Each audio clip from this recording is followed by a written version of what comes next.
ലുട്ടോ ഇന്ത്യന്റെയും ന്യൂസിലൻഡിന്റെയും കളിയാണ്. ആരെ ജയിക്കുവാന്ന് നീയാണ് എടുക്കേണ്ടത്. കേട്ടില്ല? ആരാ ജയിക്കുവാന്ന് നീ എടുക്കണം. ഇതാ എന്റെ മമ്മി എഴുതുന്നുണ്ട്. India or New Zealand win. കേട്ടാ ലുട്ടോ? ഇന്ത്യ.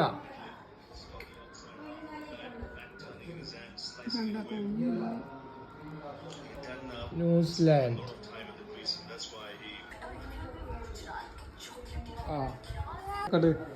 ലഡു തൊട്ടാട്ടെ. ലഡു ലഡു തൊട്. കയ്യില്ലാതെ സെറ്റ്. ഇന്ത്യ ഇന്ത്യ ഇന്ത്യ ജയിക്കുന്നാണ് ലുട്ടു പറഞ്ഞിട്ടുള്ളത്. നമുക്ക് നോക്കാം ആരെ ജയിക്കുവാന്ന് അല്ലേ ലുട്ടു? ഇന്ത്യ ജയിക്കൂലേ ഇന്ന്? മൂന്നാമത്തെ കിരീടം ഇന്ത്യ നേടും അല്ലേ? ആന്ന് കേട്ടിട്ടില്ലേ?